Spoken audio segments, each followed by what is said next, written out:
had to admit, normally when I meet people for the first time, I try to not ask so many questions before, Right. because I want it to be authentic.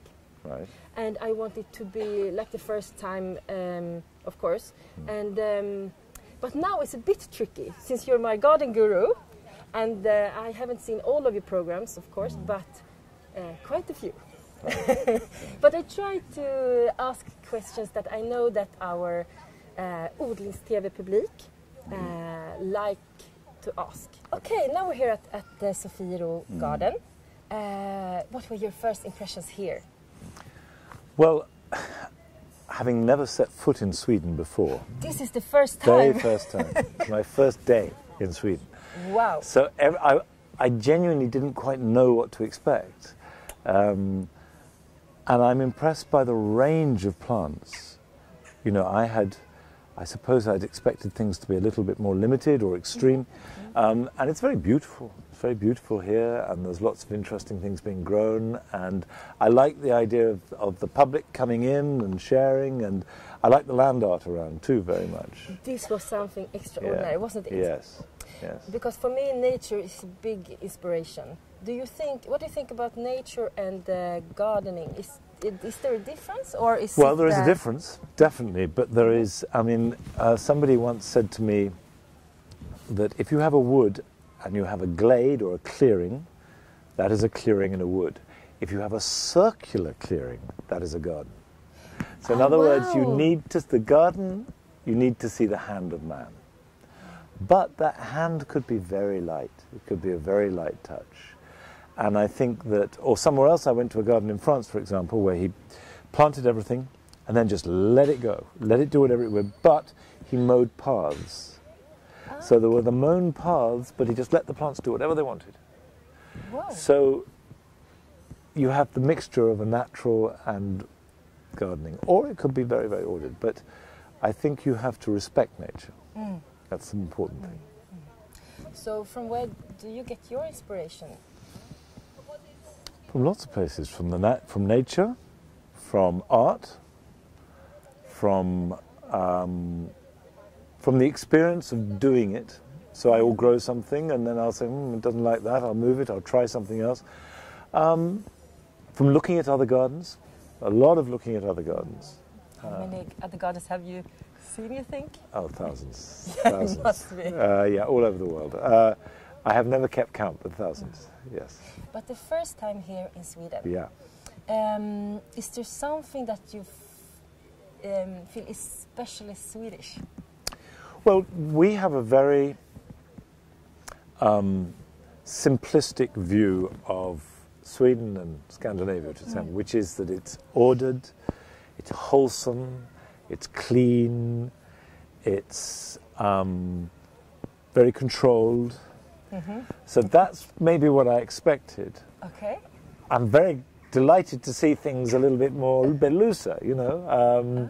Okay, that's interesting. Yeah, yeah. Okay. Is there some special plants you? Not Scandinavian. No, I don't think so. There's nothing. No, there is no plants that I associate with Sweden. Really, maybe there should be. I'm not sure actually. No. I mean, I think we get inspired from everywhere. Yeah. But I know that you like to grow things that naturally are, likes to be grown there. For example, vegetables and so on. Yeah. Have you any favorite vegetables right now? I mean, it could. Yeah.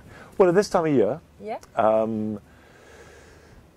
We are growing at home a lot of squashes, so courgettes. Pumpkins and squashes are not quite ripe yet, but they're coming up. Okay. We have a lot of French beans. I love beans. Yes. We have a lot of lettuce. We have beetroot. We've harvested our garlic. Our potatoes we've all harvested, so they've just come up out of the ground. I love chard. That's not quite this season. That comes a little bit later. We grow in the fruit. We have a lot of raspberries now, blueberries, grapes. Yeah. And then our tomatoes are at their very best. So I have a whole greenhouse with nothing but tomatoes in it. So we grow a lot of tomatoes. We harvest our tomatoes by the wheelbarrow load. Wow. So we have, what I do is I fill a wheelbarrow and I wheel them into the kitchen, and then we process them. Okay. We make sauce. You have some special tomato sort? No, we grow different ones. I grow usually 3, 4, or 5. So this year I'm growing. I always grow one called Gardener's Delight. Oh, that's my favorite too. Oh, really? I always grow. I didn't know you were growing. Yeah. I grow one called Consoluto Fiorentino. Yeah. I'm growing one called Rose de Ban this year, which is a very nice one. And I will experiment usually. I mean, I'm just growing those 3 this year, but I'll grow, up to 100 plants in any one year. Yeah. So we grow a lot of, and I grow a lot of herbs. They're very good for herbs at the moment. Yeah. For instance, we grow lots of basil, and we make pesto, and we. Oh, hello. It's my son. The son ringing you up. So if this is live, is your son could be live. Well, that's a good sign, isn't it? Okay, he's calling, so he should be. So if your son is calling, is going there. I like that. Hi, Alex. I need to ask these questions from my children. Okay. Because they were a little bit shy to ask them themselves. Have you any how do you say? Have you any animals at home? I have 5 dogs. 5 dogs. I have 5 dogs. I have. We have chickens, and then on the farm we have 1,500 sheep. Wow. And we have 50 cattle. Wow. So, I have some animals. You have some animals. Because tomorrow we are going to pick up some, I don't know if it is the same name in English, but it's yellow ducks, gulanka.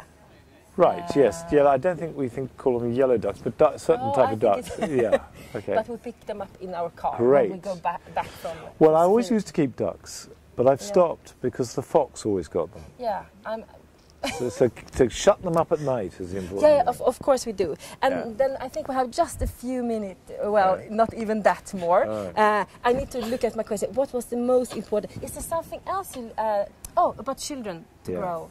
Because, of course, you love your children to grow more. And do you think it's important that children start to grow? I think it's important to get children interested very young. Okay. So as soon as they can, hold a seed. How?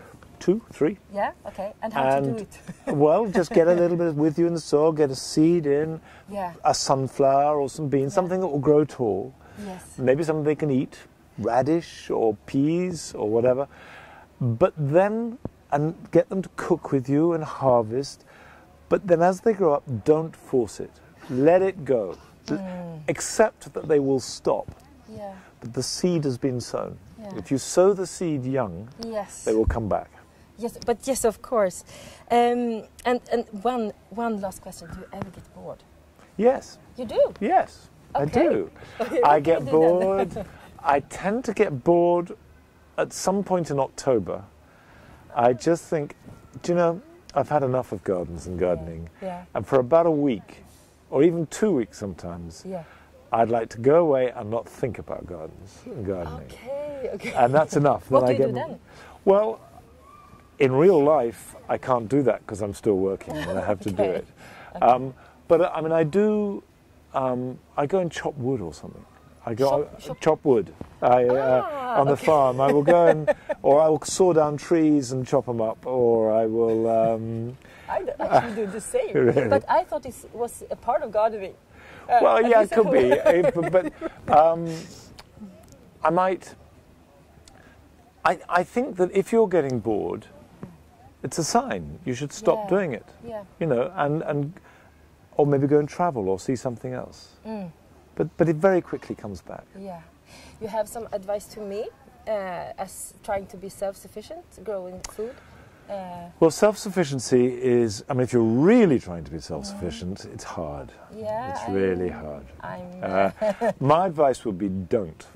Okay, why? Because there are things in life, like coffee, like tea, like avocados, like olive oil, Actually, we love you after this. And in fact, actually, the serious advice is, some friends of mine tried to be totally self-sufficient, and they really struggled. They really struggled. You can't work here, so as I do right now, for example.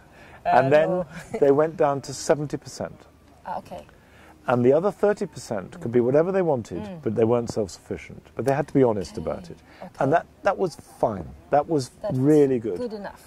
But obviously, I mean, our experience, because we are fairly self-sufficient. We have all our own meat, our own vegetables, our own fruit. You have to learn to store things well. So freeze, bottle, dry. I try to choose those veg that are easy to, I mean, like pumpkins that you can store without having a, I mean, like uchikikuri, for example, here in Sweden. Yes. So that I think is, I mean, we're not self-sufficient in animals eating, but in vegetables. Yes. So well, in vegetables, I think, keep sowing lots and lots of small amounts, so you have succession, and then store. So that's, for instance, our tomatoes. We make sauce, and we only eat about 10% of our tomatoes fresh. The rest we store. Okay. And the same with basil. We make pesto and we freeze it and we store it. Yeah. Get a tunnel or a greenhouse. Yeah.